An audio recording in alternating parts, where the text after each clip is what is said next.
Welcome back to the Horror Master YouTube channel, and welcome back to episode number 10. 10 episodes of the controversial album cover series. And like I mentioned before, guys, we're just at the top of the iceberg. Thank you guys so much for 10 episodes already. I can't believe that this series has gone over the moon, especially with the two big milestones that happened last week.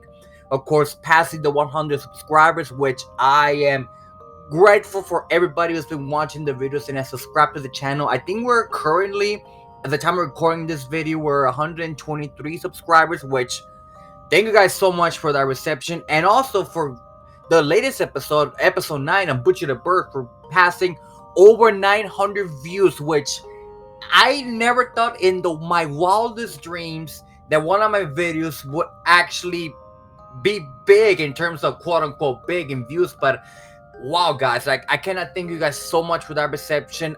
If you have not seen the other episodes in my series, I suggest you all to watch them. They're, like I mentioned before, guys, every single episode I try my best to bring you guys the most information I can find. Everything in my knowledge should kind of tell you why some of these album covers are considered controversial. And with this episode number 10, we're gonna go to a band that at first I really didn't know until actually doing research for this series. And this album cover came up to me while I was doing other album covers, and I was like, you know what, this is really something brutal. If you thought that Brujerías Matando Güeros album cover was out there, this one takes the cake.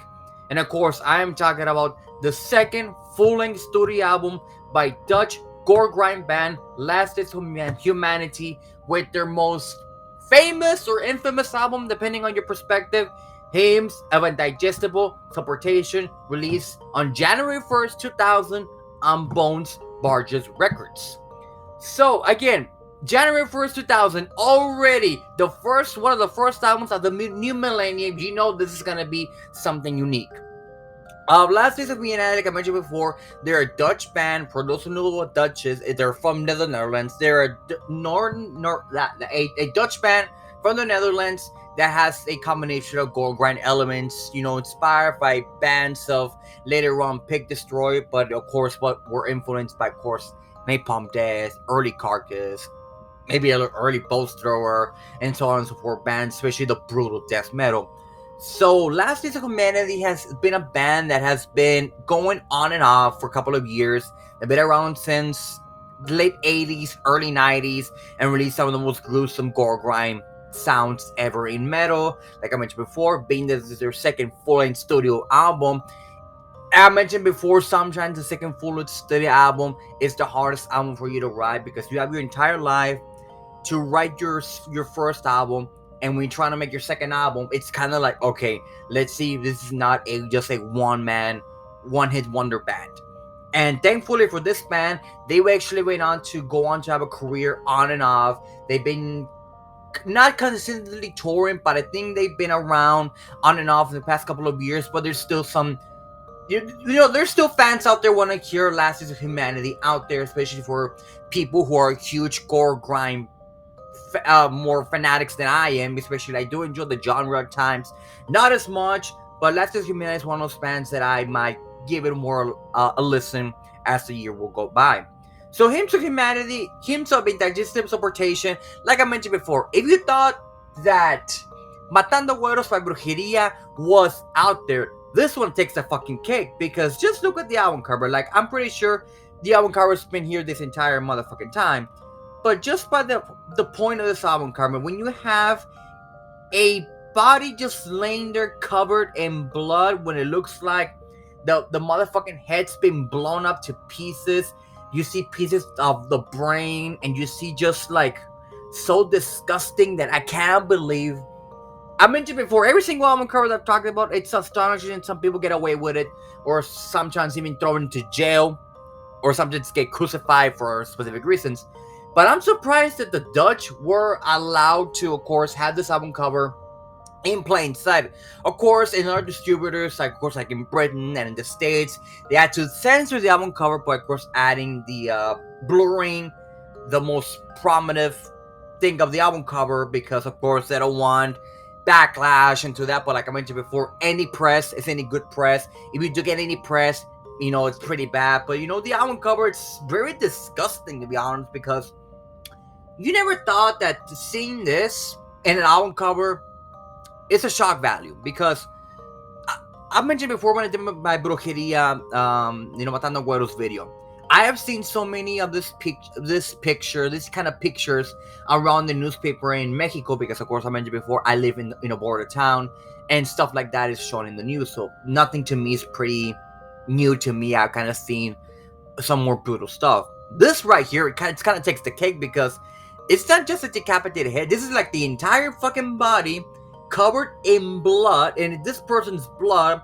when half of the face or the skull is blown out, and you see a piece of the brain on the far left side. I think, yeah, the far left side of the album cover. I think that's a piece of a brain, and you see just like the blood, the guts, you can even see some piece of the skull being there, and it's just so disgusting. But to me, I find it fucking brutal, because this is an album cover that show it to somebody, they're gonna think you're fucking crazy, which some people might think that I'm crazy. But again, mentioned before, we all crazy in some perspective, some more than others. But this album cover, it's a very disgusting album cover, because like I mentioned before, the Dutch aren't really that much into censorship. Of course, it's Netherlands, of course, in Amsterdam, they're prostitution is legal prostitution, marijuana is prostitution.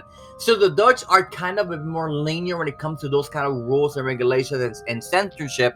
But of course, when this album goes past the border of Netherlands and goes into a place like Poland, goes into a place like the UK, goes into places in the United States, of course, you're gonna have backlash from retailers. Of course, you're never gonna see this album being sold at your local Walmart, at your local Target, or local Kmart, if Kmarts are still around where you live, if you live in the States. But you're never gonna see those in those big retailers. You're usually gonna see this in your local record shops, in your local, and Discogs and all that. Which, if you have a record shop, support it, because that's the main and butter for a lot of places to keep that business going and spreading the masses of the music and the metal. But you're never gonna see this in your local retailers, unless somehow, some way, this is slipped under the rug by some genius and is released in plain sight at a Walmart. Which, if that ever happened today, that I go to Walmart and I see this album or any brutal ass album cover, I'm gonna give him the fucking horns and my thumbs up for being a fucking boss and trying to slip this under the rug. Because you can imagine the publicity, the news outlet, the religious crucifixions, the crusades, that whenever they see this album cover, they're gonna think it's the most disgusting thing they've ever seen in their life. Which, come on, people, there are a lot worse things out there, like, honestly. But him summing Indigestible Suppuration as an album in itself is a Goregrind masterpiece. Probably one of the best Goregrind albums you're ever gonna hear in your entire life. In terms of, sound and quality, of course, it's typical Goregrind. You know what you're gonna get. It's nothing out there. But the fact that it has close to, I think, 20-something songs? 23 songs, to be specific. 23 songs. An album under 30 minutes. Well, more past 30 minutes, less than 35. To give you a fucking punch at song after song after song after song. And some songs being shorter than a minute. It shows the power and intensity that this album has on the listener. And it's pretty amazing to think that the Dutch were supportive of this album being released, the full album cover. Which I was trying to find if the Dutch ever had a problem releasing this album, and I couldn't find any outlets, any news. Maybe there might be someone out there who is a Dutch, who was around the time when this album was released, and there was some backlash or something. If you do, let me know down in the comments. I would like to know more information about the release of course, this album that I couldn't find in the internet. But him something that did this Suppuration is an album that I do need to get in the collection soon, because like I mentioned before, as I've been doing some of these episodes, I started to realize that I need to get some of these controversial album covers in my collection, because some way, somehow, somewhere in the future, the internet could be obsolete, Spotify could be obsolete, when you have the physical media and the albums and the album artworks, you're not gonna get worried. So that's why I like to collect physical media on CD, mostly on CD. I'm not much of a vinyl guy, but regardless, here's something that just interpretation, a brutal ass Goregrind masterpiece. The album cover alone makes you want to pick it up. It has poked some people in the wrong way, which if that's the case, they did their job. But just for the fact that this is a bit more brutal than Matando Güeros, and like I mentioned before, I'm acknowledging that this album cover is more brutal than Matando Güeros from a Mexican who has seen stuff like that, people hanged on TV in Juarez. That's how much brutal this album cover is, and it's just amazing that this album is still being sold, of course, on Discogs, on eBay, on Amazon, on your local record shops. If you ever find the opportunity to buy this album, fucking get it. Not only for the music and all that, which that's the main thing, the music, but the album cover. Like, try to show this to your parents. Like, I fucking dare you. Show this to your parents, show this to your religious family members, show it to somebody in your family, and they're gonna think you're the most evil, disgusting, psychotic motherfucker they've ever seen in your life. And it might be true, maybe not, hopefully not, but regardless, here's something that just interpretation is a brutal ass album cover that will forever be talked about in the Goregrind scene, in the Dutch scene, in Netherlands itself. And to me personally, one of the most controversial album covers because of course, the imagery that it reflects, not only on the person, but of course on society when it comes to, the early 2000s and all that. But regardless, if you haven't listened to this album, give it a fucking listen. And that does it for this video, guys. I just really enjoyed this new video. Like I mentioned before, guys, thank you guys so much for the reception of last week's episode, which I cannot believe in my wildest dreams that one of my videos was gonna surpass 100 views. Not only that, but surpassing 900 views and counting, which hopefully that video gets to 1,000 views. And like I mentioned before, guys, if you guys want me to do a different kind of video, let me know down in the comments, because of course I mentioned before, I might do a Cannibal Corpse rank 'em on the albums. Hell, if you guys want, I could actually do an entire episode or series dedicated on just the album covers and Cannibal Corpse and ranking all of the album covers Cannibal Corpse. There's some albums covers that I'm still trying to find that I have already lined up for the next episodes.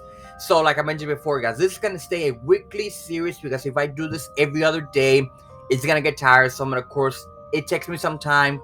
Some albums take me more time to find more information. Some others, it's kind of easy to find. But, regardless of that, thank you guys so much for watching all the videos. Thank you guys so much for the reception. Stay tuned for the future of the series. Stay safe, everyone. And until next time, stay metal.